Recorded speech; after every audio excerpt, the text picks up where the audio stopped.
Empezar, ayer vimos todo lo que era esófago y vimos todas las patologías de esófago y ahorita vamos a empezar con estómago, que es como la porcioncita que sigue después del esófago. Vamos a ver estómago y vamos a ver vaso y luego vamos a ver duodeno.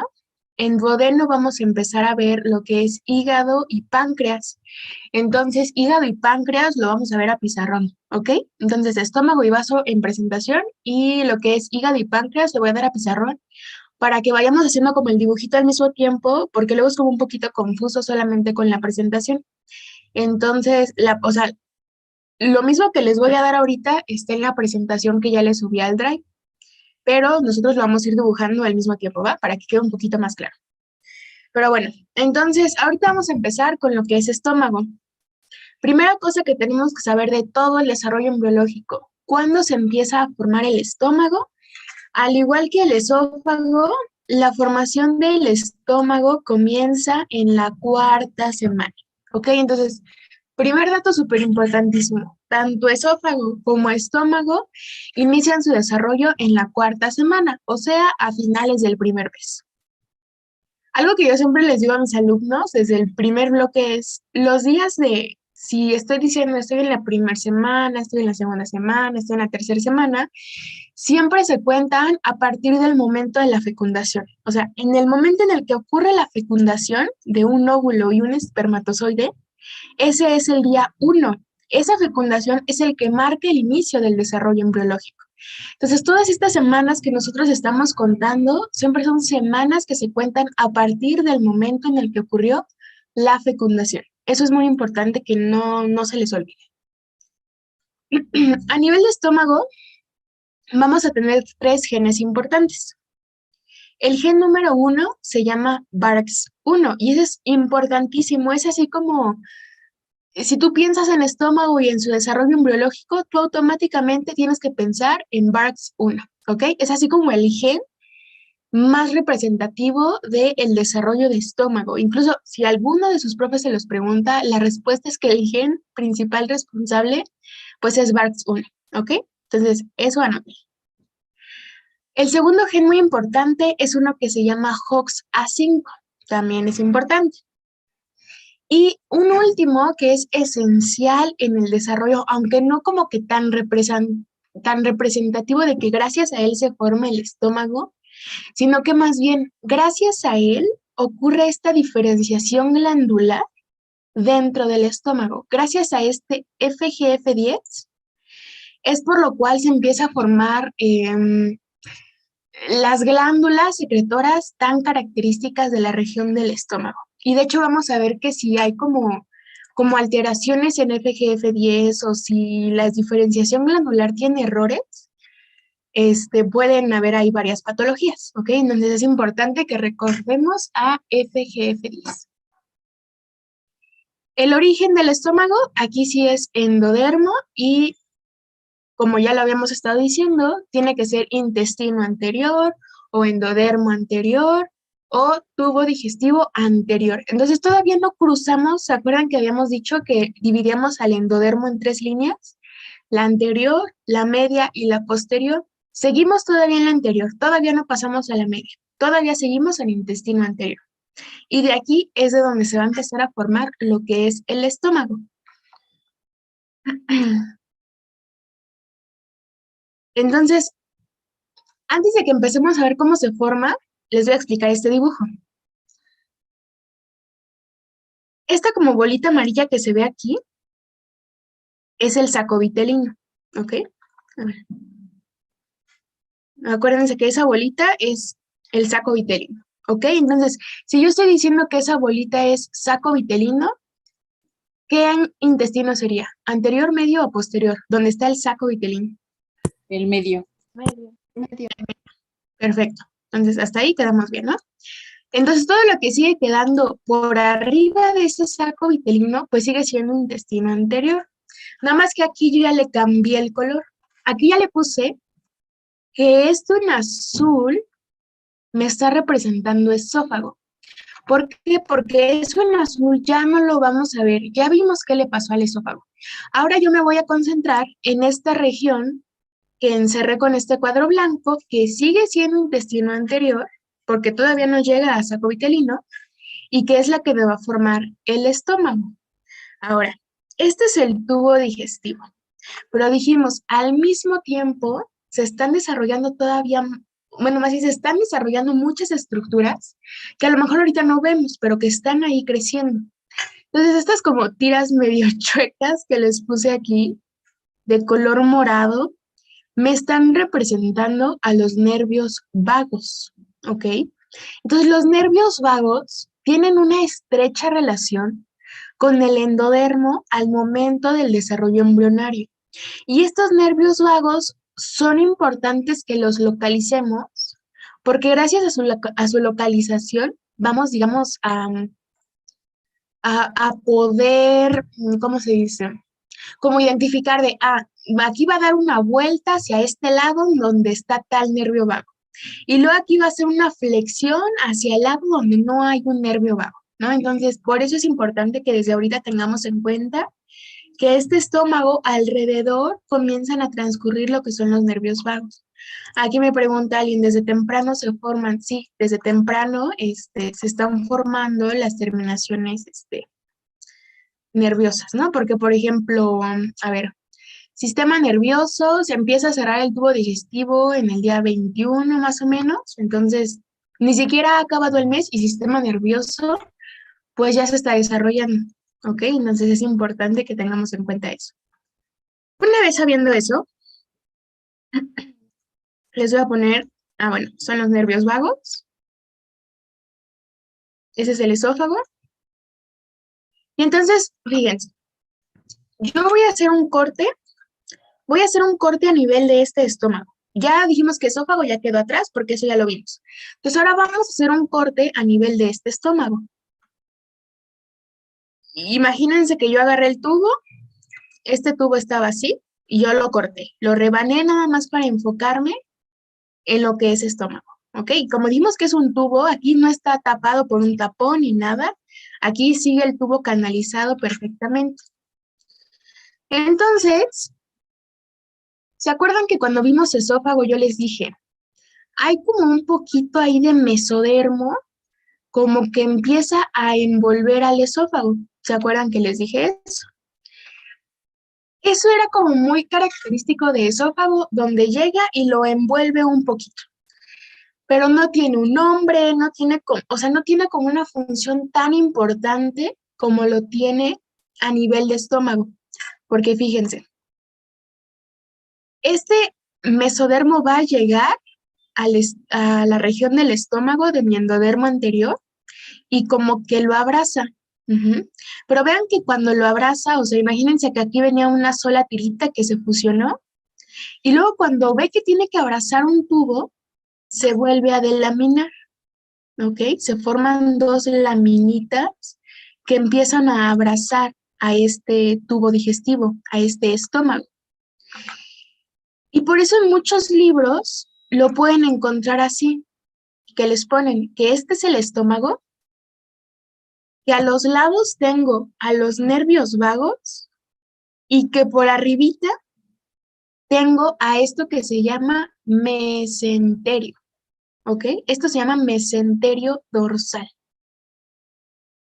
Y por eso les digo que es importante que sepamos que el mesenterio dorsal no se ubica del lado de los nervios vagos, sino que se ubica en el lado superior entre los nervios vagos, ¿ok? Discurre como justo en la región medial. Y por eso los libros dicen, bueno, es que el mesenterio dorsal llega al estómago y se delamina para comenzar a abrazarlo. Entonces, si ustedes llegan a leer eso, pues ya en su mente tienen que tener esta imagen de que llega al estómago, se delamina y lo comienza a abrazar de esta manera. Aquí lo interesante es que no se conforma con abrazar al estómago, sino que vamos a ver qué más le va a ocurrir. Entonces les doy 5 segundos para que copien esto, le tomen una foto, porque la diapositiva más importante es la que viene a continuación.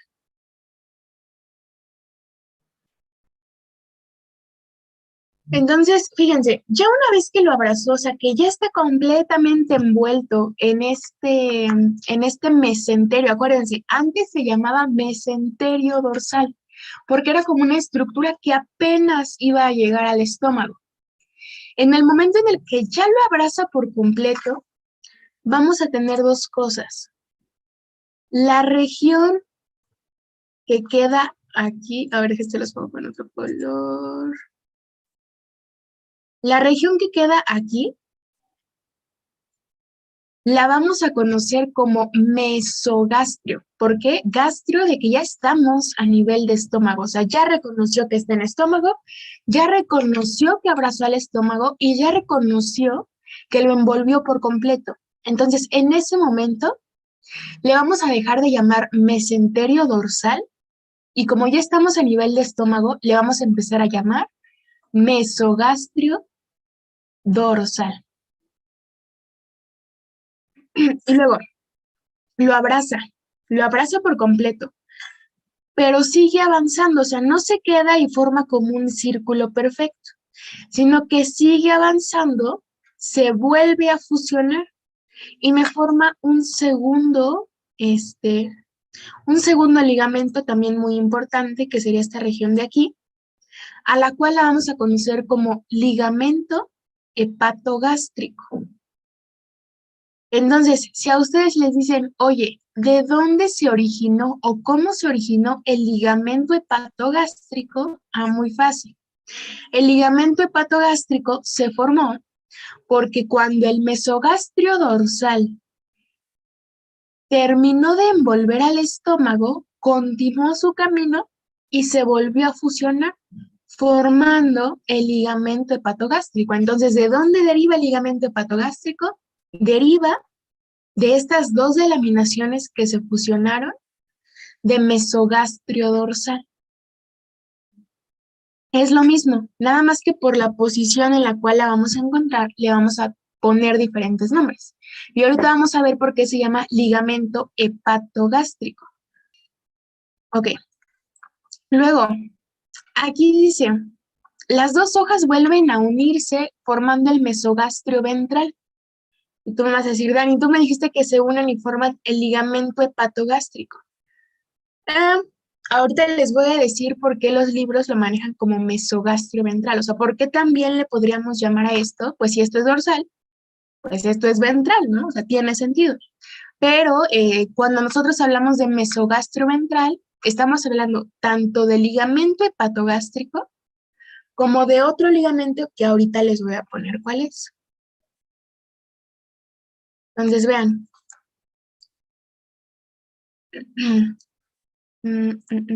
Este es el mesogastrio dorsal, envuelve a mi estómago, se fusiona y me forma el ligamento hepatogástrico. Llega a esta bola azul, ahora azul, ya me volví daltónica, a esta bola verde, y esta bola verde es el hígado. Entonces llega al hígado y le ocurre lo mismo. Llega a la lámina única, encuentra el hígado, se delamina y la comienza a envolver. Y nuevamente se vuelve a fusionar en la línea media. Entonces, por eso les digo que este es el ligamento hepatogástrico y luego el ligamento que sale del hígado, después de envolver al hígado, es al cual vamos a llamar ligamento falciforme. Y al conjunto del ligamento hepatogástrico y ligamento falciforme es a lo que ahora sí voy a conocer como mesogastrio ventral. Entonces, en términos generales, yo tengo dos mesogastrios, uno dorsal y uno ventral, pero el ventral se divide en dos partes, en un ligamento hepatogástrico que comunica, bueno, más bien que conecta el estómago con el hígado y un ligamento falciforme que conecta el hígado con la pared. Ahorita vemos dónde se conecta. Entonces ahora, lo que acabamos de ver ahorita fue esto, ¿no? A ver, esto. Aquí ya les metí también el esófago, para que no se olviden que también ahí hay un esófago, pero yo no lo puedo girar. No hemos perdido el control de nuestro dibujo. A ver, regresamos. Ahí está. Lo que acabamos de ver ahorita es esto, ¿no? Que aquí está el mesogastrio dorsal, envuelve a la región del estómago, se une y forma el ligamento hepatogástrico, envuelve al hígado y forma el ligamento falciforme. Pero vean que aquí el tubo pues se sigue desarrollando hacia abajo, ¿no? Aquí esta región del estómago, por ejemplo, ya está empezando a tener cierta dilatación, porque el estómago sí tiene que sufrir una dilatación, que ahorita vamos a ver cómo es que el estómago adquiere la forma que tiene. Yo todavía lo sigo viendo como un tubo y una pequeña dilatación, pero ahorita vamos a ver qué le tiene que ocurrir a este estómago para que adquiera forma de estómago. Pero el punto es que quiero que vean cómo se ven estos mesogastrios y cómo por debajo se ve lo que viene haciendo el estómago, que empieza a envolver al estómago. O sea, hagan de cuenta que estas líneas rojas están envolviendo a toda la región del estómago. Ahorita vemos una imagen de cómo se ve eso. Y pues por arriba queda el esófago, que también ya está siendo envuelto, pero no lo vamos a poner. Am, Mira, por ejemplo, esta imagen que está aquí, hace cuenta que esto rosita que yo te puse, pues sería el mesogastrio dorsal. Luego esto de aquí sería el hepatogástrico y este de aquí sería el falciforme, porque esta bola roja es el hígado. Pero, o sea, vean cómo aquí esto es como una membrana, ¿ya se dieron cuenta? O sea, no es nada más como este ligamento en rosita, sino que todo esto así, todo esto blanquito es como una membrana. Todo eso es el mesogastrio dorsal, todo eso. O sea, son como membranas que lo sostienen para que no se muevan. Ajá. Y bueno, todos esos dibujos fueron porque vean cómo se los ponen en los libros, ¿no? Este es el estómago, este es el mesogastrio dorsal, lo envuelve, me forma el hepatogástrico, llega al hígado, lo envuelve y me forma el ligamento falciforme, que ya se une a la pared. Y el conjunto de hepatogástrico más falciforme es el mesogastrio dorsal. Y estas son las otras imágenes que les digo, no es que nada más sea como esa tirita, sino que esa tirita es toda una capa, toda una membrana que se está uniendo, o sea, que está uniendo la pared con este tubo digestivo. El tubo digestivo es esto, este es el estómago. Luego vean cómo este estómago llega a una parte delgadita. ¿Qué creen que sea este tubito? El duodeno. Perfecto. Entonces termina el estómago y comienza el duodeno. Y vean cómo este duodeno sigue teniendo como esta, o sea, como esta telita blanca que lo está uniendo de aquí hacia las paredes, ¿no? O sea, todo tiene este mesogastro o mesenterio, este mesogastro a nivel de estómago, ¿ok? Y también a nivel de hígado, vean aquí es como que no están flotando, sino que están como sujetos a través de una telita. Ujú. Entonces eso es para que vean las imágenes que les ponen en los libros. Em, Esto ya lo vimos. Forman la cápsula. Ah, ok. A esta región donde les digo que llega ligamento hepatogástrico y me envuelve al hígado. Cuando me envuelve al hígado, a eso se le va a llamar cápsula hepática, porque lo encapsula. Entonces viene mesogastrio dorsal, me envuelve al estómago. Cuando me envuelve al estómago, yo le voy a seguir llamando mesogastrio dorsal, ¿ok? Eso no cambia. Es el mismo mesogastrio dorsal lo que me envuelve a mi estómago, ¿ok? Sigue caminando, me forma el hepato gástrico. Cuando me envuelve a mi hígado, a ese mesogastrio que me está envolviendo a mi hígado, yo le voy a llamar cápsula hepática. Denme un segundo.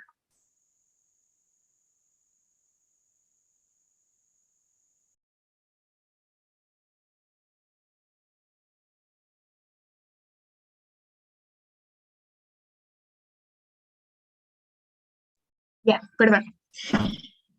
Esa cápsula hepática envuelve a todo nuestro hígado, se vuelve a unir, forma el ligamento falciforme.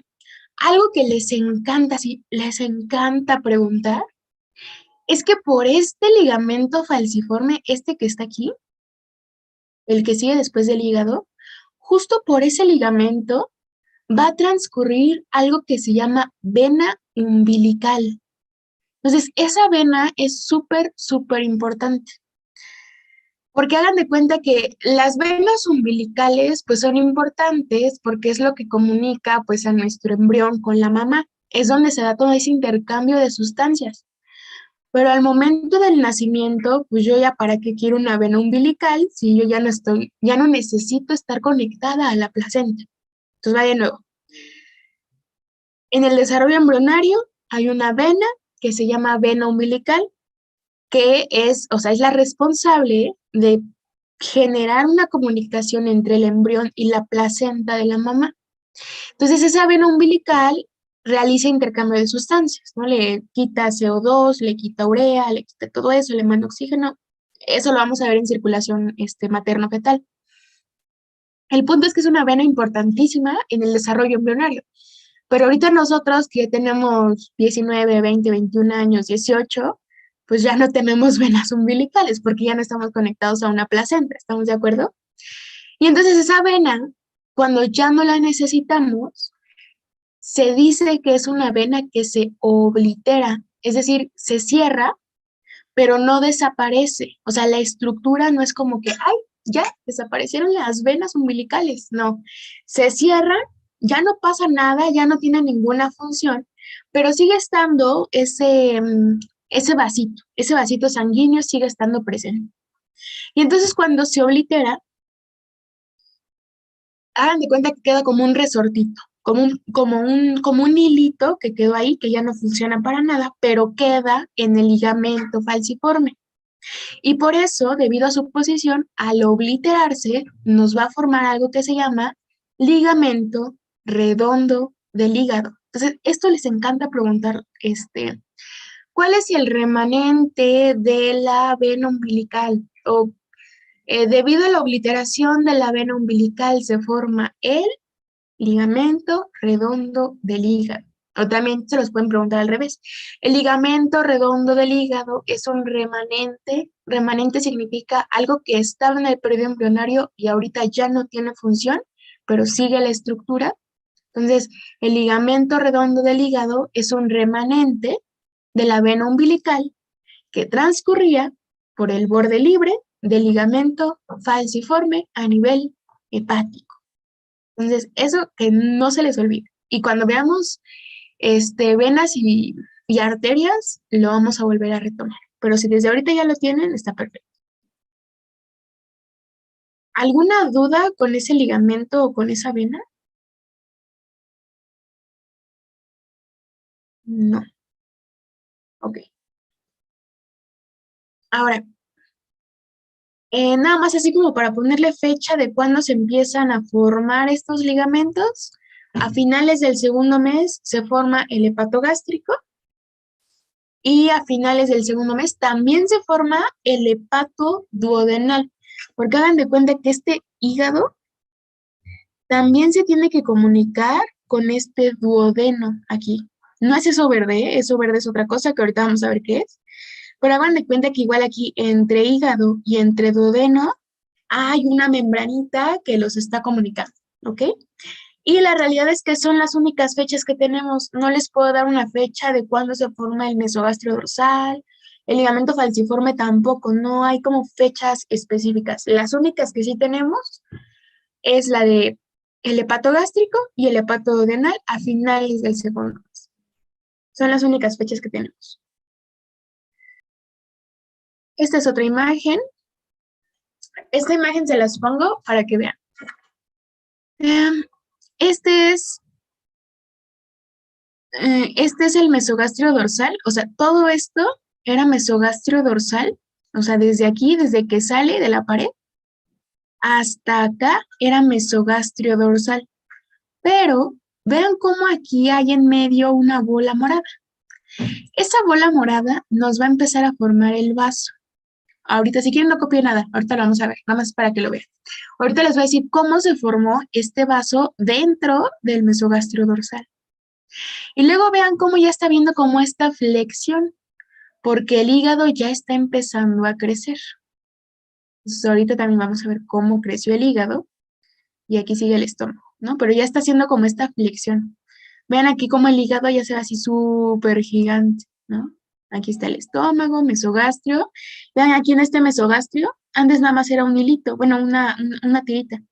Vean cómo aquí adentro ya está ocurriendo la formación del vaso. Ahorita vamos a ver qué es eso. Y cuando se forma el vaso, vean, pues ya no le voy a llamar mesogastrio dorsal, porque ahora ya me está comunicando el vaso con el estómago. Y entonces a esto que antes era mesogastrio dorsal, yo le voy a empezar a llamar ligamento gastroesplénico. Va de nuevo. Este vaso se comienza a desarrollar dentro del mesogastrio dorsal. En el momento en el que este vaso comienza a ocupar este espacio del mesogastrio dorsal, ya a este ligamento que me estaba comunicando con el estómago, ya no le voy a llamar mesogastrio dorsal. Ahora yo le voy a llamar ligamento gastroesplénico, porque ya se está comunicando con este vaso en formación. Entonces, eso es importante. Este es el hepatoduodenal, es falciforme. Ahora vean que aquí se forma como un espacio virtual. Este espacio virtual es a lo que se le conoce como bolsa epiploica. Entonces no lo copien, no te les voy a poner una tabla de lo que les pueden preguntar de eso. Y aquí se forma como otro espacio llamado aumento mayor. Miren, aquí se los pongo. Ay, ¿qué les pueden preguntar en embriología de esto? ¿De dónde se deriva la bolsa epiploica? De mesogastrio dorsal. ¿De dónde se deriva el aumento mayor? De mesogastrio dorsal. El espleno renal. ¿Qué comunicaría el espleno renal? ¿Quién me dice? El vaso y los riñones. Muy bien. El gastroesplénico, el vaso y el estómago. Y luego el aumento menor, el hepatoduodenal, el hepatogástrico y el falciforme vienen de el mesogastrio ventral, de la región ventral de ese mesogastrio. Entonces, si les llegan a preguntar algo de estos derivados, pues lo más seguro es que les pregunten de dónde se origina. Entonces, tú ya le vas a poner a, pues, del mesogastrio dorsal o del mesogastrio ventral. Así de sencillo, ¿ok? Entonces, tomen una fotito de esta tabla porque les va a ayudar mucho en caso de que no, a veces es como complicado, recordar, ¿no? Pero bueno, todo lo que esté conectado al hígado es mesogastroventral. Y todo lo que esté conectado al estómago o al vaso es mesogastrodorsal. ¿Ok? Les doy chance de que le tomen una foto.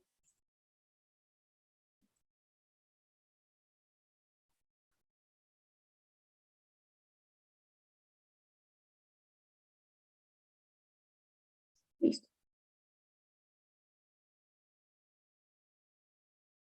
Muy bien. Ahora, ya se empezó a formar el estómago en la cuarta semana y ya se empezó a unir a todas las estructuras que están por ahí aledañas a él, ¿no? Ahora, en la quinta semana van a ocurrir 3 movimientos morfogenéticos. Estos movimientos morfogenéticos son muy importantes que los anoten así, tal cual se los puse aquí, porque eso les va a ayudar muchísimo a entender cómo es que el estómago pasó de ser un tubo a ser pues una cosita, tiene una forma bonita, la verdad. Entonces, eso lo hizo a través de 3 movimientos morfogenéticos, cuando en la quinta semana. Vamos a ir viendo cada uno y ahorita vamos a ver cómo llegó a esa forma, ¿ok? Entonces, primer movimiento morfogenético que realiza el estómago en la quinta semana, número 1, una dilatación fusiforme.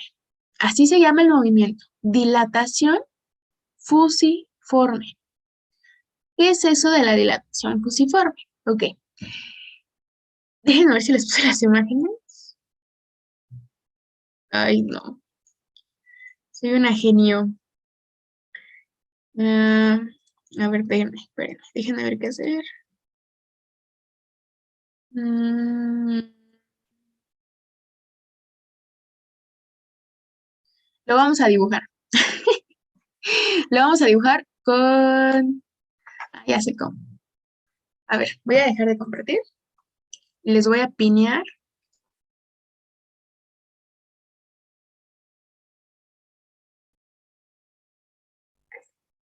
Déjenme pongo los ojos.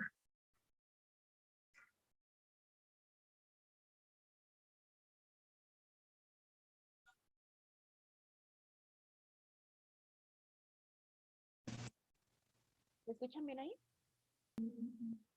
El primer movimiento, el primer movimiento que va a ocurrir es algo que se llama dilatación fusiforme.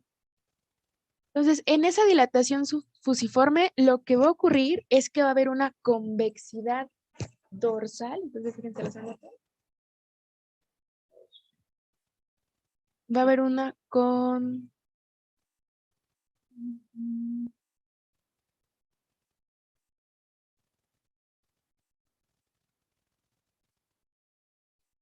va a haber una convexidad dorsal. Déjenme cambio de silla porque con esta no alcanzo a copiar.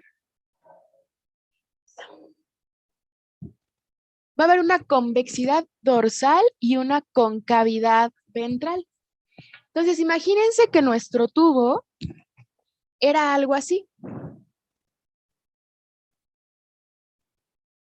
Luego ese tubo se tiene que empezar a dilatar. Entonces, empieza una dilatación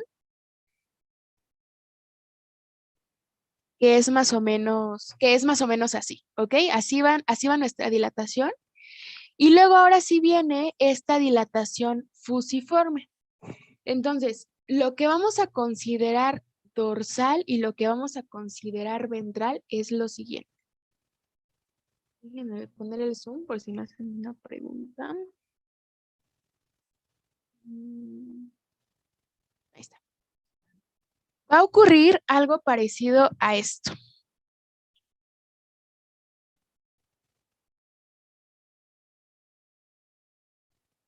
Entonces, la convexidad es esto que está aquí dorsal. Vean como si efectivamente mi tubo digestivo se hizo más convexo de esta región y se hizo más cóncavo de la región ventral. Entonces, ese es el primer movimiento fusiforme del que nosotros estábamos hablando. Una convexidad dorsal, esto que está aquí convexo, y una concavidad ventral, que es esto que queda aquí de forma cóncava, ¿ok? Cóncava como hacia adentro. Entonces, ese es el primer movimiento morfogenético que va a realizar nuestro estómago. ¿Cómo se llama ese primer movimiento? ¿Quién me recuerda? Dilatación fusiforme, exacto. Espérenme.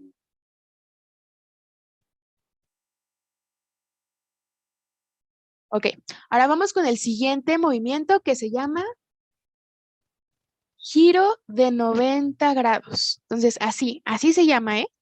Giro de 90 grados. ¿Qué es lo que va a ocurrir en ese giro de 90 grados? Lo que va a ocurrir en ese giro de 90 grados es lo siguiente. Vamos a tener aquí a nuestro estómago, pero este estómago va a tener, a ver, ¿cómo se los pongo? Así. A ver, déjenme acuerdo hacia dónde son los 90 grados. Ahí está.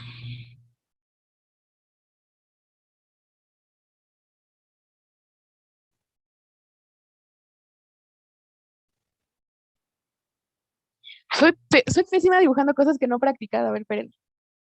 Así.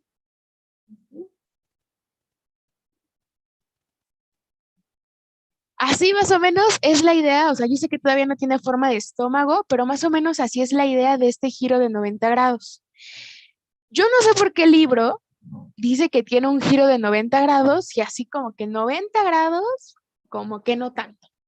Pero el punto es que hace como este giro donde esto se va para arriba y esto se empieza a ir hacia abajo. Entonces, esto es como un giro de 90 grados en el cual el estómago comienza, digamos, a adquirir la forma de estómago, como que más o menos, ya le estamos viendo un poquito de forma de estómago. Algo que les encanta también preguntar es hacia dónde es este giro, ¿no? Porque sí tiene como una especificación. Entonces hay que poner que este giro que ocurrió para empezar a darle forma al estómago es un giro que ocurre a favor de las manecillas del reloj. Entonces si les ponen, ¿hacia dónde se dio este segundo giro del estómago o este segundo movimiento morfogenético del estómago? Ustedes le van a poner que es un giro de 90 grados a favor de las manecillas del reloj. Y finalmente, vamos a tener un tercer movimiento morfogenético, pero entonces ustedes le van a notar que en este tercer movimiento morfogenético, lo que vamos a encontrar es un ascenso de un mayor ascenso de la región caudal y un mayor descenso de la región cefálica. Entonces, después de ese movimiento morfogenético, ahora sí ya esto tiene que tener bien la forma del estómago. Entonces, aquí va a estar lo que se conecta con el esófago. Luego por aquí tenemos esta porción de aquí que ascendió aún más y que va hasta por acá. Y tenemos esto así. Yo sé que no parece un estómago, pero vamos a imaginar que eso es un estómago. Entonces, aquí lo que pasó es que esta región descendió aún más y esta región ascendió aún más. ¿Ok? Entonces, primer movimiento, dilatación fusiforme. Segundo movimiento, un giro de 90 grados a favor de las manecillas del reloj. Y tercer movimiento, un mayor ascenso de la región cefálica, no, perdón, un mayor ascenso de la región pues, inferior, de la región caudal, y un descenso de la región cefálica. Si les preguntan algo de esto, lo único que les pueden preguntar es eso. ¿Por cuántos movimientos morfogenéticos se formó el estómago? Por 3. Dilatación, giro y ascenso y descenso de las regiones. ¿Qué otra cosa les pueden preguntar de esto? Les pueden preguntar, bueno, oye, ¿y en qué momento yo ya puedo decir que este estómago tiene o una curvatura mayor o una curvatura menor? Entonces, por ejemplo, esta región de aquí, ¿qué curvatura sería? ¿La mayor o la menor? La menor. Y este de aquí, pues sería la mayor, ¿ok? Yo puedo decir que este estómago tiene una curvatura menor y una curvatura mayor a partir del tercer movimiento morfogenético. Hasta ese momento ya a mi estómago le puedo considerar la presencia de una curvatura mayor y de una curvatura menor. Y otra cosa, ¿la curvatura mayor es convexa o cóncava? La curvatura mayor es una curvatura convexa, ¿no? Está como abombada. Y la curvatura menor es una curvatura cóncava, como vacía, como que se mete, como que va hacia adentro. ¿Ok? El cardias, acuérdense que es lo que me está comunicando estómago con esófago, ¿ok? Es esa comunicación que existe. En realidad ese cardias, ya desde que se está diferenciando el tubo digestivo, o sea, desde el momento en el cual yo digo, esto es esófago y esto es estómago, ya desde ahí se sabe que esa separación es el cardias. Es decir, no tiene que ocurrir ningún movimiento morfogenético porque esa diferencia ya está dada desde que se establece, por ejemplo, la formación de esófago. O sea, ya desde que el esófago se formó y sabe que es esófago y que no va a ser estómago, o sea, desde ese momento se establece. No hay como una fecha o no hay como un momento, sino que es durante el desarrollo, sabemos que si esto es esófago y esto es estómago, pues ya, desde ahí ya es el intermedio, pues es el cardias. Ok. Bueno, vamos a disculpar y vamos a borrar estos dibujos tan penosos que les acabo de hacer, pero es que no planeaba dibujar un estómago y soy muy mala dibujando. Entonces déjenles pongo otra vez la presentación.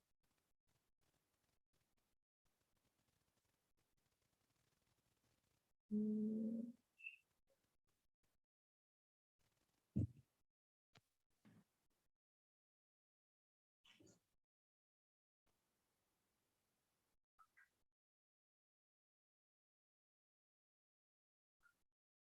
Listo. Entonces, estos son los tres movimientos, esto es lo que acabamos de ver hace un momento. Estos son dibujos bonitos, no como los míos. Entonces vamos a verlos rápido. Es lo mismo que vimos ahorita. Está el estómago, se dilata, luego comienza a hacer como este giro de 90 grados. Luego de este giro de 90 grados se establece la curvatura mayor y la curvatura menor. Y luego empiezan a crecer un poquito más, ¿no? Como crecen, crecen, crecen y ya se da la formación bien del estómago. Y justo aquí es donde me dices, no, aquí está el cardias, aquí está el píloro, pero no hay como un momento, sino que ya más bien es una estructura que está ahí debido a las diferencias histológicas que tenemos en cada estructura. ¿Ok? Entonces esto es lo mismo que acabamos de ver, pero más bonito. Pero vean cómo pasamos de ser esto a tener un estómago. Entonces, yo no sé qué tantos genes tienen que actuar aquí para decirle, oye, tú vas a crecer para arriba y tú vas a crecer para abajo y te vas a dilatar. No tengo idea de cómo, o sea, no sé cómo el cuerpo hace eso. ¿Cómo está tan bien programado para que todos los estómagos tengan la misma forma? Está increíble, ¿no? La verdad es que no sé cómo le hace, pero bueno, está bien padre. Una de las cosas muy, muy importantes de cuando estamos hablando de estómago, pues es la mucosa gástrica. Entonces, la mucosa gástrica se va a formar gracias a un gen que se llama FGF9. FGF9 es importantísimo para la formación de mucosa gástrica. Esto que dice extremo caudal separado de duodeno, acuérdense que es el esfínter pilórico, el que estaba acá arribita.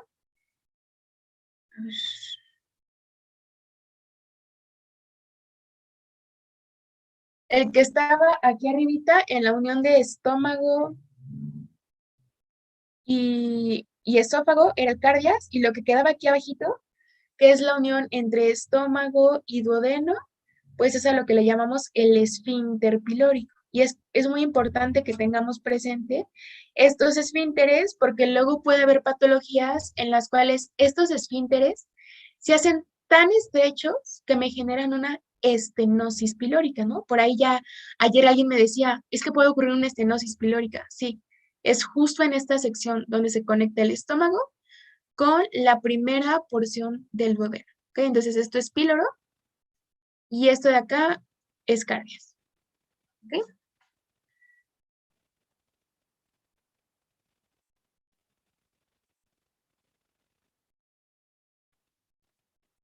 Algo importante de ese esfínter es que ese esfínter expresa dos genes.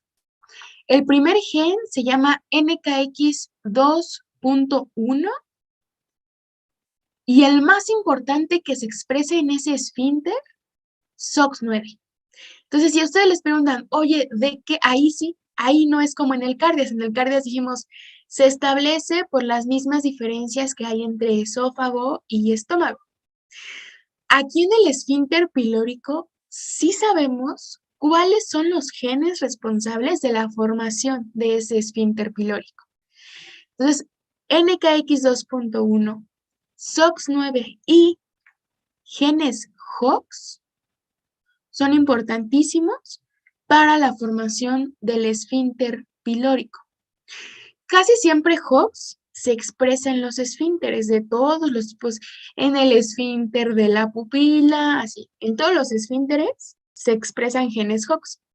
Por eso les digo que NKX 2.1 y Hobbes sí son importantes para la formación del esfínter pilórico, pero el más importante y más representativo del pilórico es SOX9. Importantísimo, porque ahorita vamos a ver qué pasa si falla SOX9. Y otro dato de genes importantes es que HOX9 y NKX 2.1 también participan en la formación de la capa muscular circular. Entonces, eso también es importante. Último dato del estómago. Cuando ya se formaron las células parietales en la mucosa gástrica, o sea, hagan de cuenta que la mucosa gástrica tiene varios tipos de células y un tipo de célula se llama célula parietal porque están en las paredes. Y esas células parietales son las responsables de secretar el ácido clorhídrico.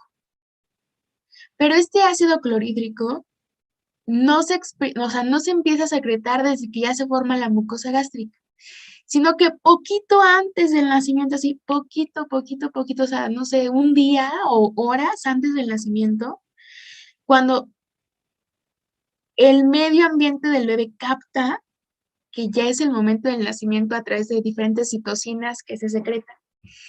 Justo en ese momento, la mucosa gástrica comienza a secretar ese ácido clorhídrico porque sabe que pues el bebé va a empezar a comer, va a empezar a tragar leche, tiene que empezar a secretar cosas para ahora sí comenzar degradación de sustancias. Comenzar absorción de vitaminas, porque este estómago también nos funciona para cierta absorción de vitamina B12. Entonces es importante que lo secrete antes del nacimiento, pero que no lo secrete desde que es un embrión, porque imagínense, yo le estoy metiendo ácido clorhídrico al estómago cuando ni siquiera está comiendo nada, entonces puede generar algún daño, ¿ok? Entonces, y esto ya está bien programado que se secreta poco antes del nacimiento. Son los datos más importantes que tienen que conocer. Y vámonos con las patologías, que son dos. Vemos patologías y damos un descanso, ¿va? Entonces, fíjense, patologías de estómago, nada más vamos a ver dos. Estenosis pilórica y mucosa gástrica heterotrópica. Vamos a ir viendo qué es cada una de ellas. Vamos a empezar con la estenosis pilórica. ¿Se acuerdan que ayer explicamos qué es eso de la estenosis, no? Que viene un conducto y de repente se hace muy estrecho. Hay algo que obstruye el adecuado flujo y me genera una estenosis. ¿Cuál es la causa de la estenosis pilórica? La causa es una hipertrofia del músculo pilórico en el extremo distal del estómago. O sea, en esta región que ustedes ven aquí en esta imagen contrastada con vario, vean cómo aquí está la burbuja gástrica, o sea, al estómago se le llama burbuja gástrica. Por aquí arribita está el esófago, que aparentemente no tiene nada malo. Si el vario cubre todo el estómago y es una burbuja adecuada, quiere decir que está bien. Pero vean cómo aquí como que se interrumpe la comunicación, como que hay algo que no se ve, ¿no? Como que está tapado. Y entonces como está tapado, todo lo que la persona consume se concentra en el estómago. Y entonces, o sea, yo sé que a lo mejor ustedes no han visto una imagen normal, pero este estómago está como muy grande, está como muy distendido por la gran cantidad de sustancias que está guardando en su interior, ¿ok? Porque no pasa, se quedan ahí atoradas. Ah, justo, me acaba de poner José Manuel, se ve distendido porque está lleno, se ve distendido porque está sobrelleno, porque no está pasando bien el alimento que debería de pasar a través del pilo. Entonces, si tú empiezas a llenar algo y le empiezas a meter y a meter y a meter cosas, pues va a llegar un momento en el que ya no vas a poder meterle más. Y entonces una clínica de esta patología es que los pacientes van a presentar vómitos no biliosos. O sea, que va a vomitar, pero no saca bilis. ¿Alguien sabe por qué no sacaría bilis? La bilis se secreta más a nivel ya de intestino delgado. Entonces aquí ni siquiera estamos llegando a intestino delgado. Por lo tanto, el contenido que se va a regresar, pues va a traer ácido, ¿no? Porque estamos en estómago. Entonces te causa un reflujo y te causa estos vómitos, pero ojo, porque son no biliosos. Después vamos a ver una patología donde los vómitos sí contienen bilis. Y entonces eso quiere decir que la afectación está más allá de donde drena la bilis, ¿ok? Pero estos son vómitos no biliosos. Repito, si a alguien no le quedó claro, son no biliosos porque la estenosis está ocurriendo antes del lugar donde se secreta la bilis, ¿ok? Ahora, lo malo es que en esta estenosis pilórica, esta hipertrofia del píloro no es como que, ay, ya crecí de más y ya me quedo ahí, sino que sigue creciendo. Y entonces el grado de obstrucción de este tracto de salida es progresivo, así de que de repente se cierra más y más y más, y ahí sí, si ya se cierra por completo, los vómitos ahora sí se pueden volver vómitos en proyectil, pero ya es como en casos muy graves. O sea, la realidad es que estas estenosis pilóricas se detectan a muy temprana edad, porque imagínate, no te pasa el alimento. Entonces, se detectan a temprana edad y se corrigen adecuadamente antes de llegar a esta progresión grave, ¿no?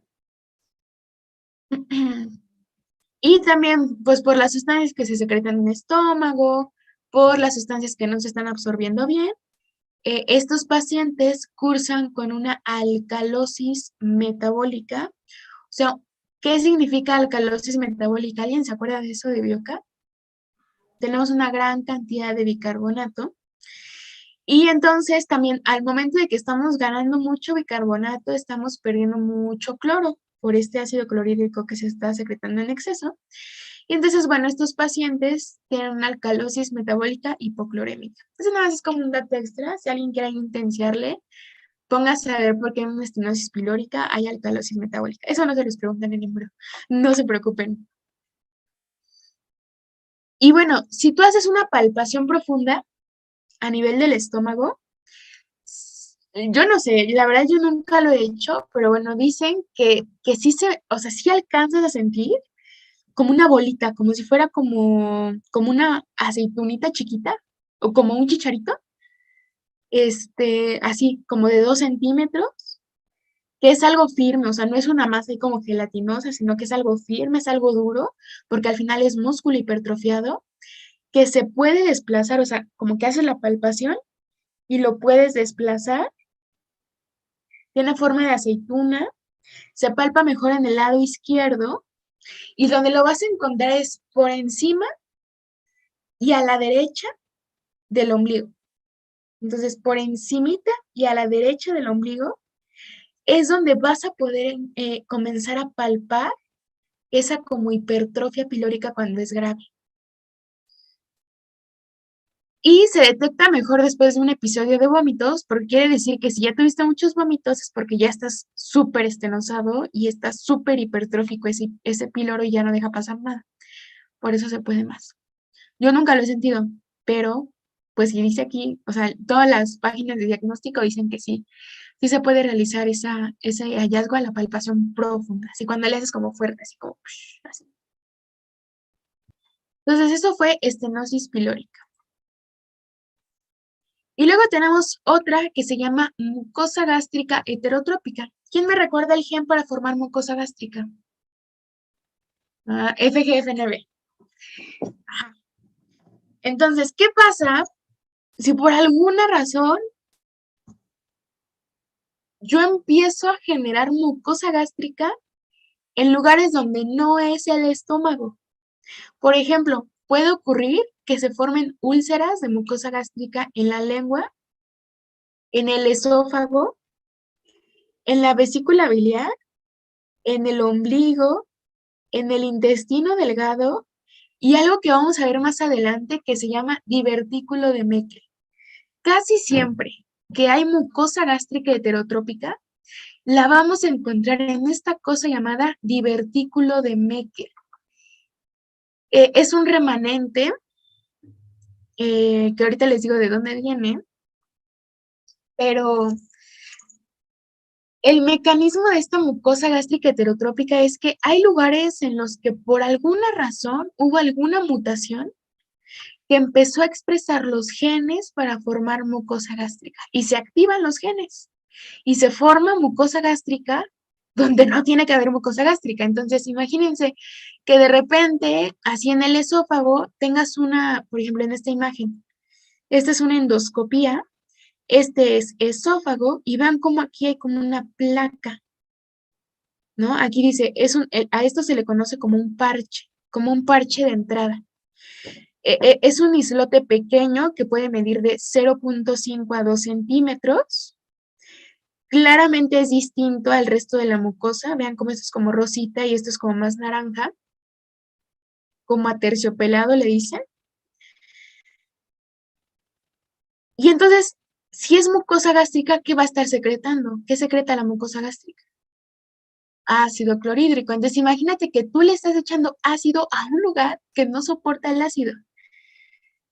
Si tú le echas ácido a una mucosa que no está diseñada para contener al ácido gástrico, vas a generar ulceraciones.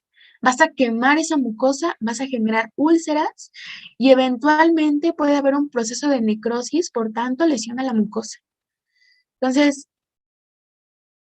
es raro, es raro encontrarla y casi siempre que se encuentra en esto que les digo que se llama divertículo de Meckel, que es un remanente del saco vitelino.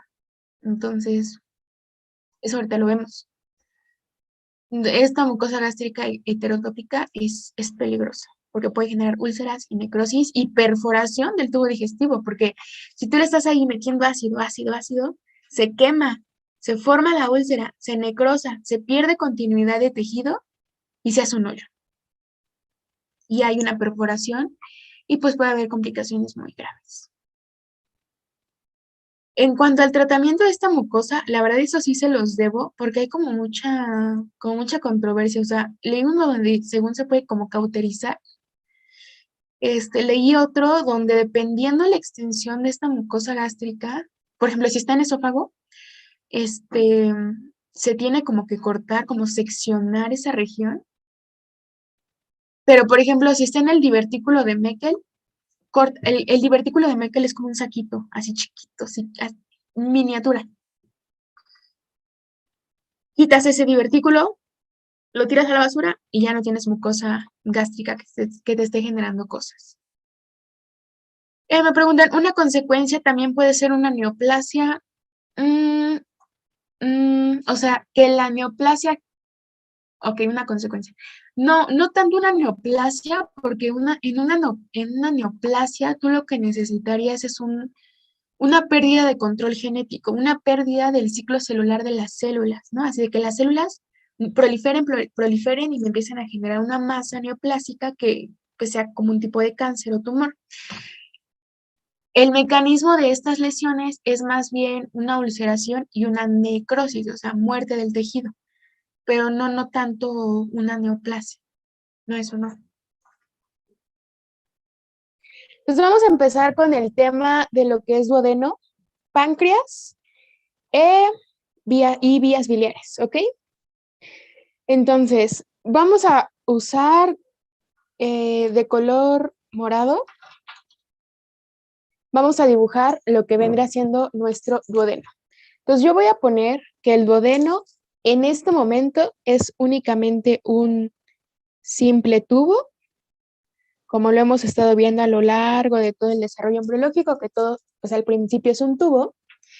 Pero entonces este tubo, que es duodeno, acuérdense, ya estamos hablando de duodeno. Este tubo va a tener una evaginación en su porción ventral, es decir, esto que está de este lado es ventral y esto que está de este lado es dorsal, ¿ok? Para que más o menos nos ubiquemos. Entonces, del lado ventral va a ocurrir una evaginación, es decir, aquí le va a salir un chipotito. Pero como todo en embriología, esta evaginación ventral tiene que estar favorecida por algunos genes, o sea, genes que le van a decir, oye, duodeno, tú en la región ventral me vas a hacer esta evaginación. Esos genes van a ser uno que se llama FGF, otro que se llama BMP, otro que se llama ácido retinoico. Acuérdense, siempre que yo les ponga AR significa ácido retinoico. Otro que se llama HEX1 y otro que se llama, y el más importante, HNF6. ¿Ok? Entonces, ¿cuáles fueron los genes que me favorecieron la formación de esta yema, así la vamos a llamar, de esta yema ventral a nivel de duodeno? FGF, BMP, ácido retinoico, HEX1 y HNF6. Y gracias a esto, a esta yema, yo la voy a conocer como yema hepática.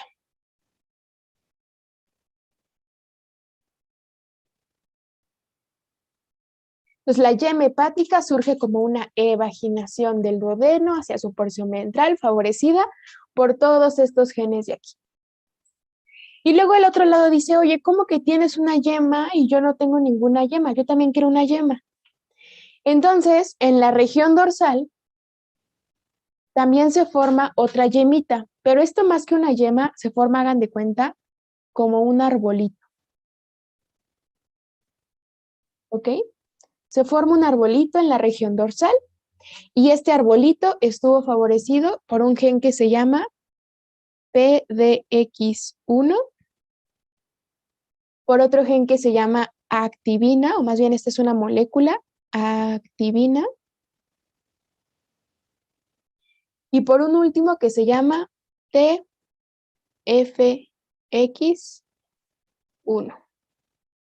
¿Ok? TFX1, activina y PDX1 favorecieron el crecimiento de esta, como arbolito de esta yema en la región dorsal. Y entonces a este crecimiento yo le voy a llamar yema pancreática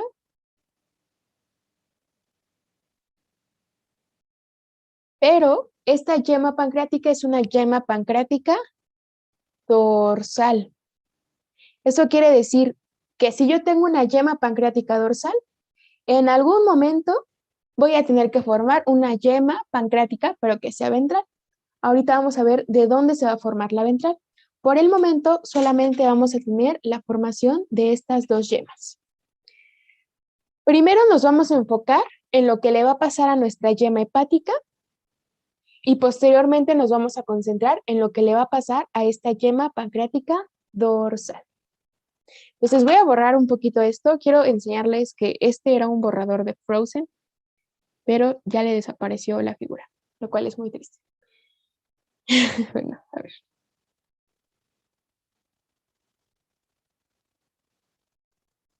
Vamos a dejar eso para que nos acordemos cómo se formó la yema hepática.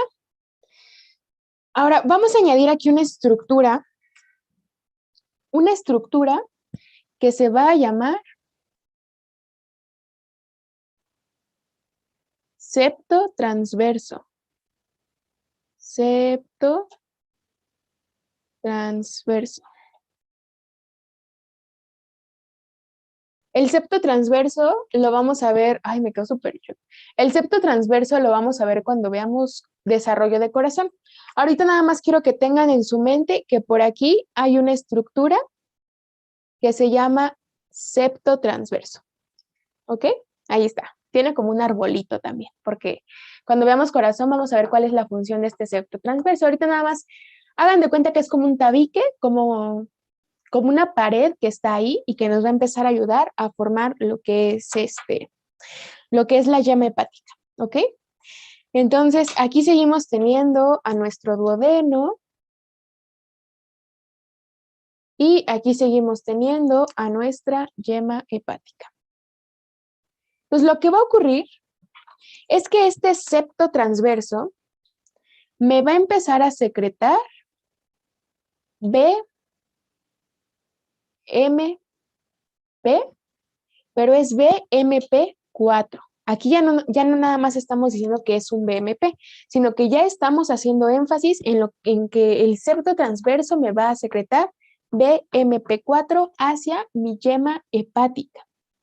Y entonces, gracias a la secreción de BMP4, se va a favorecer el crecimiento de esa yema hepática. Lo repito, gracias a que el septo transverso me secreta BMP4, se va a favorecer el crecimiento de esta yema hepática. Es decir, en lugar de que esté chiquita, va a empezar a crecer y a crecer, ¿ok? Y poco a poco esa yema hepática pues se va haciendo más y más y más grande, ¿no? ¿Se acuerdan que en las imágenes pasadas decíamos que el hígado era como muy chiquito y de repente ya se hacía como algo gigante? Así es por esto, por la secreción de BMP. Pero BMP nada más le dice, oye, crece, ¿no? Y empieza a crecer. Pero de repente el septo transverso se comienza a cansar de secretar BMP y dice, chin, como que ya no puedo seguir produciendo BMP, necesito producir otra cosa que mantenga este crecimiento de la yema hepática, porque yo ya me cansé de producir BMP. Entonces, esto es lo que hace primero, ¿ok?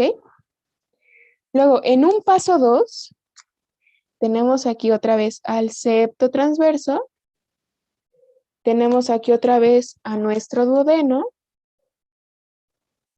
tenemos a nuestra yema hepática, que ya está grande, o sea, de por sí ya está grande, pero ahora, a nivel de este septo transverso, se va a empezar a producir HGF.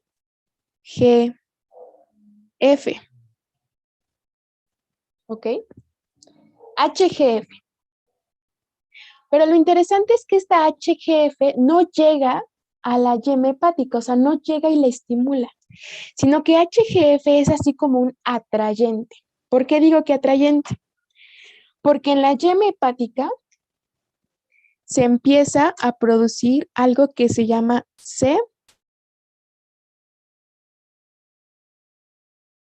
CMET. Y entonces CMET se une con HGF. Entonces hagan de cuenta que es como, yo aquí tengo mucho CMET y aquí tengo mucho HGF.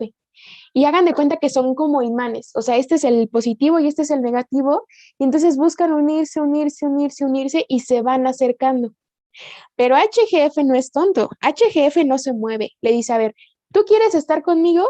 Pues llega a mí, yo no voy a moverme hacia ti. Tú eres el que tiene que venir y juntarse conmigo. Y entonces, ¿yo cómo le voy a hacer si yo estoy chiquito y no te alcanzo? Ah, bueno, pues empiezo a proliferar hasta alcanzarte, ¿no? Así como cuando vas al Six y tienes 6 años y te quieres subir a todo, pero no puedes porque todavía no alcanzas la estatura. Entonces, ¿qué es lo que haces para alcanzar a subirte al juego? Pues tienes que empezar a crecer y tienes que empezar a proliferar más. Y entonces, gracias a esta interacción, la yema hepática pues crece hasta la región del septo transverso, ¿ok? Hasta alcanzar esta región que vendrá siendo el septo transverso. Y ese es como su límite. El límite de crecimiento es a nivel del septo transverso, que es como una estructura muy dura, como algo que no deja que pasen las cosas más allá de él. El septo transverso tiene otro origen, tiene una porción que viene de mesodermo y tiene una porción que viene de ectodermo, no es endodermo. Uh-huh. Esto lo vemos cuando veamos diafragma, cuando veamos cómo el cuerpo se divide en compartimentos. Por ejemplo, cómo dividimos la región torácica de la región abdominal, cómo dentro de la región abdominal podemos encontrar otros compartimentos distintos. Ahí es donde vamos a ver este tipo de tabicaciones. Ok. Bueno, entonces, ok. Vamos a volver a dibujar a nuestro duodeno. Bueno, aquí lo voy a poner. Esta yema hepática no crece así como globo, así como una bola que está anexada a lo que viene siendo el duodeno, sino que forma como un conducto. Y al final de este conducto, ahorita vamos a ver cómo le va a hacer esta yema hepática para que al final comiencen a proliferar los hepatocitos y entonces esta región sea la que me forme el hígado. ¿Ok? Ahorita vemos cuáles fueron las interacciones necesarias para que esta yema cuando crezca me forme este conducto que al final se dilata en una porción llamada hígado. ¿Ok? Ahorita vemos esos genes. Pues nada más ahorita pongan que ocurre esto y el hígado queda posicionado de esta manera. Lo que es importante que sepamos es que este conducto va a tener otras dos evaginaciones. Aquí a esta altura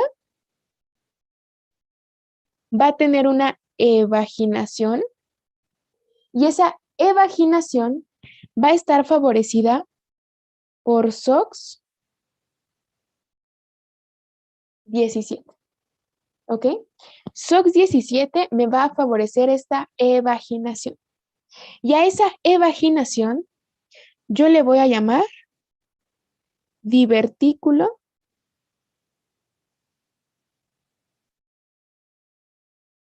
cístico. ¿Ok? A esa evaginación yo le voy a llamar divertículo cístico. Y ay, perdí su pantalla. Ya. Y, ay, espérenme, porque lo puse con S. Es con C, ¿eh? Ese divertículo cístico, ahorita vamos a ver cómo nos va a favorecer la formación de la vesícula biliar, ¿ok? Y luego más abajito de ese divertículo cístico vamos a tener otra evaginación y esta otra evaginación que voy a poner con color azul. También va a ser como un arbolito. ¿Ok? Y entonces, si tiene forma de arbolito, ¿a qué se parece? Dorsal. Dorsal. Muy bien. Entonces, este otro arbolito se va a llamar la yema pancreática, pero esta va a ser la ventral. Y su formación va a estar favorecida por PDX1. Entonces, si a ustedes les preguntan, oye, ¿cómo se formó la yema pancreática dorsal? La yema pancreática dorsal se formó por una evaginación directa del duodeno. Yema pancreática dorsal por evaginación del duodeno. Pero si ustedes les preguntan, oye, ¿y de dónde se formó la yema pancreática ventral? La yema pancreática ventral se formó por una evaginación de este conducto, ¿ok? De este conducto. Ahora, ¿cómo le vamos a llamar a este conducto? Si esto es el hígado, esta región de aquí es la región hepática, o sea, esta bola de aquí es la región hepática. Y todo lo que queda por fuera, o sea, todo este conducto que ya no es hígado, pero que sigue siendo de la yema hepática, le vamos a llamar a este conducto extrahepático. Extrahepático. ¿Ok? Entonces, esto es hepático porque esto me formó el hígado. Y el conducto que queda comunicando con el duodeno es a lo que lo vamos a conocer como conducto extrahepático. Y entonces, la yema pancreática ventral surgió como una evaginación favorecida por PDX1 a nivel del conducto extrahepático. Esos son los dos orígenes, evaginación de duodeno y evaginación de conducto extrahepático de nuestras yemas pancreáticas.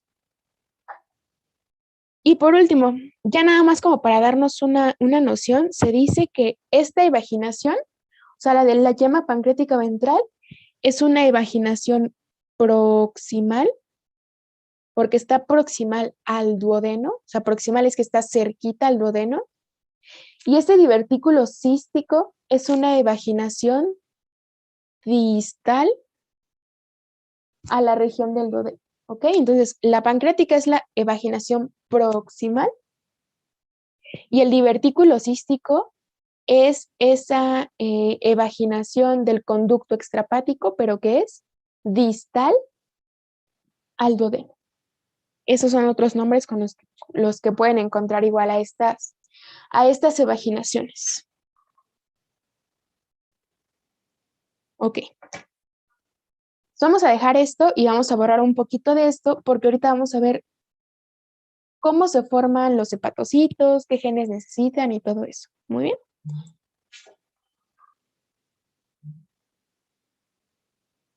Entonces, a ver, ahí les va.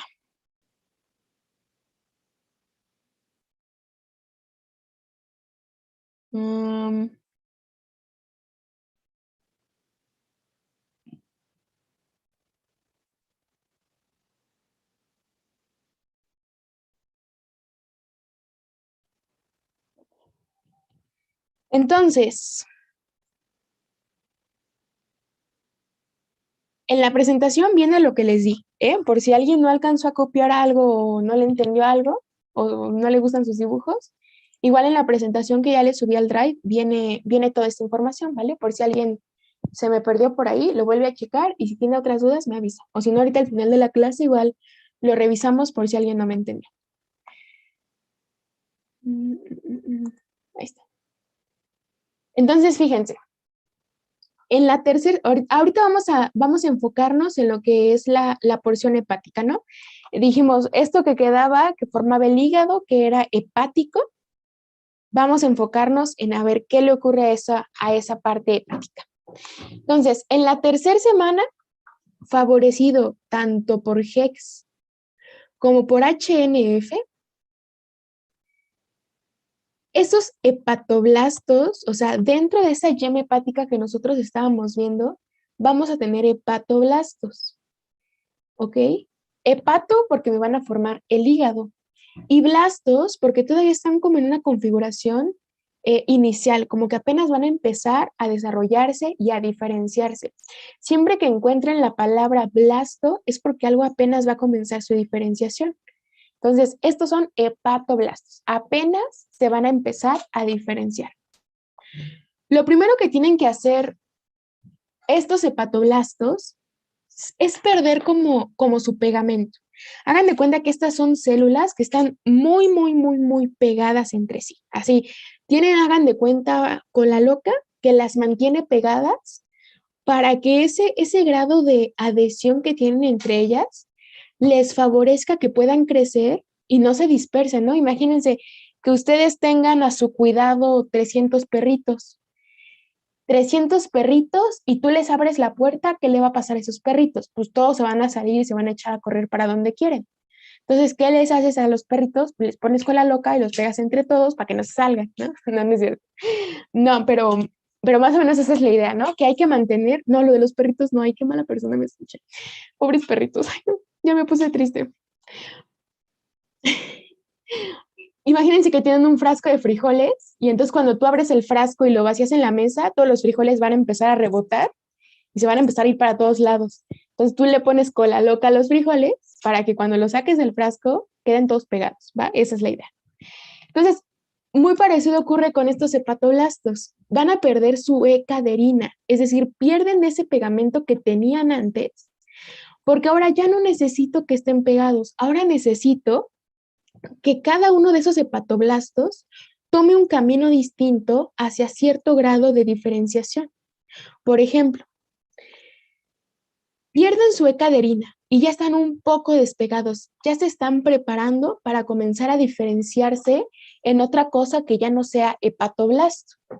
Entonces, lo que van a hacer es que van a empezar a expresar ahora HNF6 y PROX1. Entonces, estos hepatoblastos expresan HNF6 y PROX1. Gracias a esta expresión, estos hepatoblastos van a tener la capacidad de migrar hacia lugares distintos dentro de esa yema hepática. A lo mejor yo estaba en el lado izquierdo, ahora me voy a ir al lado derecho. A lo mejor yo estaba arriba, ahora me voy a ir para abajo. Y al mismo tiempo sigo proliferando. Eso no se termina, la proliferación continúa. Y entonces, gracias a que se están acomodando en diferentes lugares, me forman cordones hepáticos. Un cordón, hagan de cuenta que es como una fila de hepatoblastos, ¿no? Hagan de cuenta la fila del tercero A, la fila del tercero B, del segundo A, del segundo B, así como cuando íbamos en la primaria, que formábamos filas dependiendo de en qué año ibas y en qué grupo ibas. Muy parecido ocurre aquí, se forman esas filas de hepatoblastos destinadas a formar cosas distintas. Estos cordones hepáticos que se forman son bipotenciales. ¿Alguien sabe qué significa bipotencial? Que tiene la capacidad de ser o una cosa u otra cosa. ¿Cuáles son esas dos cosas en las que estos cordones hepáticos se pueden diferenciar? Número uno, me pueden formar algo que se llama la placa ductal. Y número dos, me pueden formar algo que se llama hepatocitos. La placa ductal, a ver, bueno, ahorita les digo dónde está la placa ductal.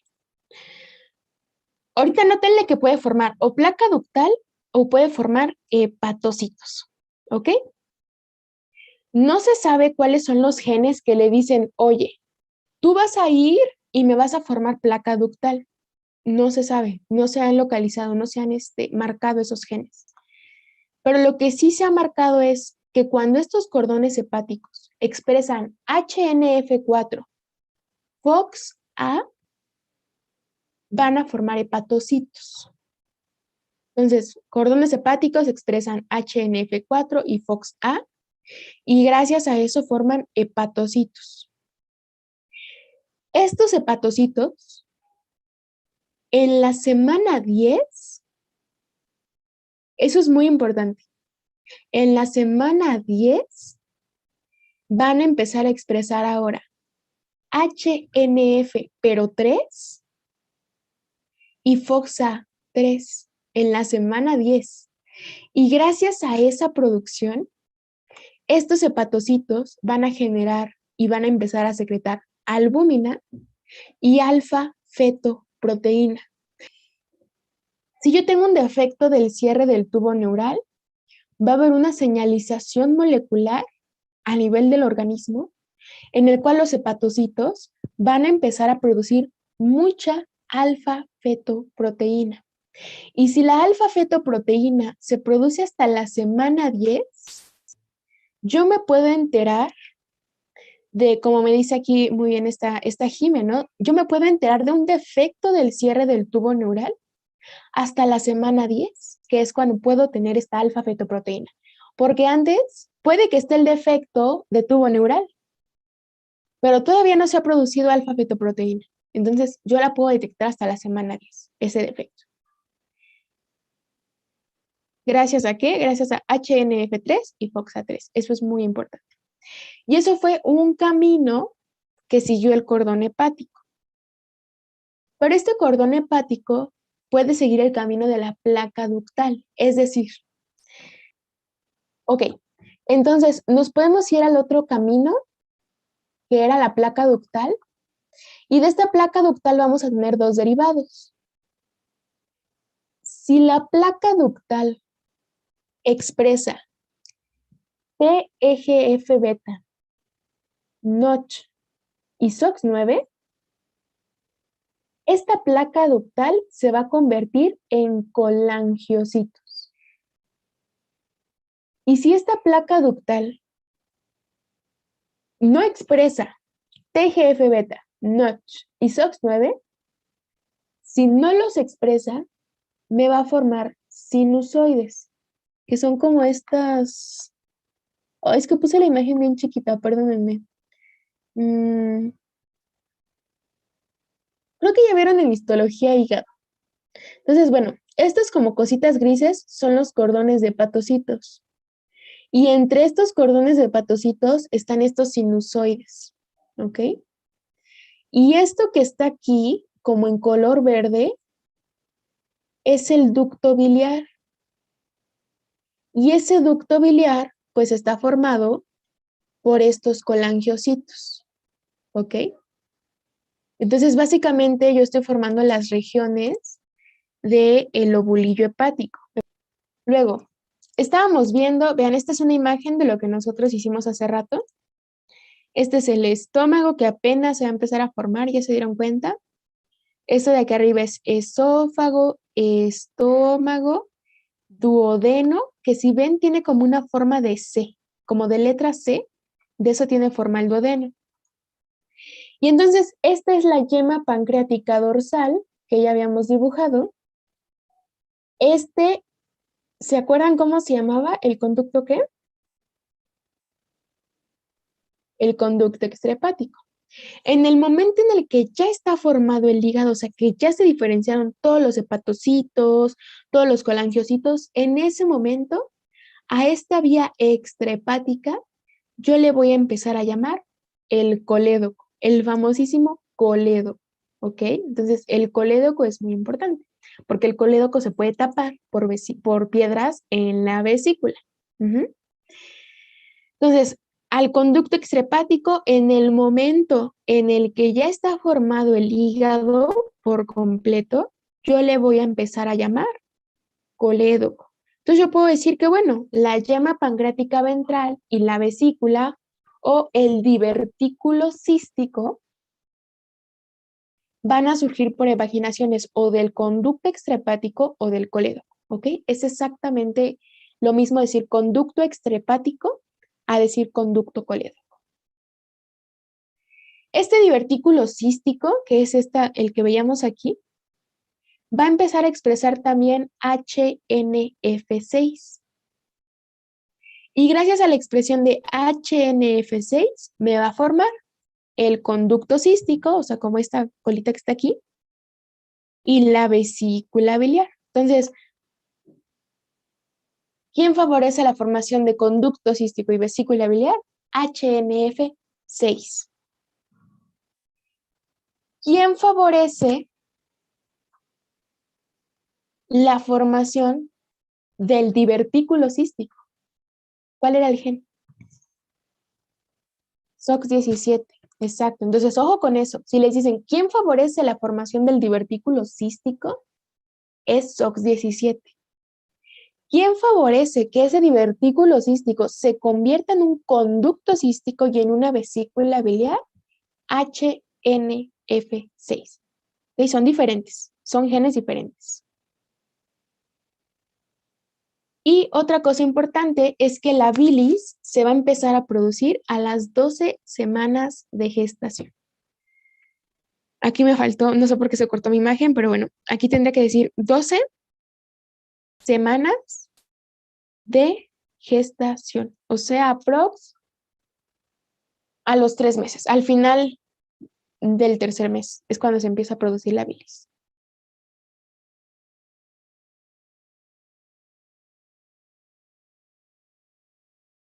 No le enfoca. Bueno, a ver si ahorita le enfoca. Aquí tenemos a nuestro conducto, a nuestro conducto extrahepático o colédoco, muy bien. Y luego aquí teníamos a nuestro divertículo cístico. Entonces, haz de cuenta que este divertículo cístico va a tener aquí otro conductito y otra dilatación. Entonces, este conductito sería el conducto cístico y esta bolita sería la vesícula. Entonces, este es el conducto colédoco, este es el conducto cístico y esta es la vesícula. Entonces, la vesícula está conectada con el colédoco a través del conducto cístico. Ese es el conducto cístico. ¿Dónde se sintetiza así tal cual la bilis? En el hígado. Muy bien, en el hígado. Del hígado llega a la vesícula y aquí se almacena y de aquí se libera hacia el colédoco y el colédoco pues comunica con la región del duodeno. Entonces la bilis llega aquí al duodeno y me hace la emulsión de los productos de la digestión. ¿Ok? Va. Miren, me faltan,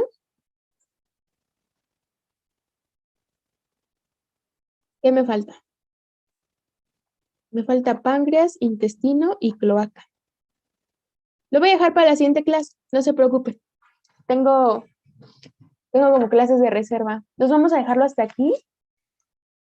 Ojo, si alguien ya tiene examen con su profe o si a alguien le urge como saber los temas, esta presentación ya está en el Drive que yo les comparto a mis alumnos, ¿ok? Entonces ahí chéquenla y pregúntenme cualquier cosa. Oye, Dani, fíjate que mañana tengo examen de páncreas y no entendí cómo se forma el páncreas. O sabes qué, Dani, yo mañana tengo examen de, no sé, de intestino, de duodeno o de patologías de intestino y no entendí qué es un vólvulo. Mándenme un mensaje y yo les ayudo, ¿ok? Para que, o sea, que queda abierta esa posibilidad, para que no digas, chin, lo voy a ver hasta la siguiente semana y ya no voy a saber nada. No, o sea, sí les doy esa posibilidad.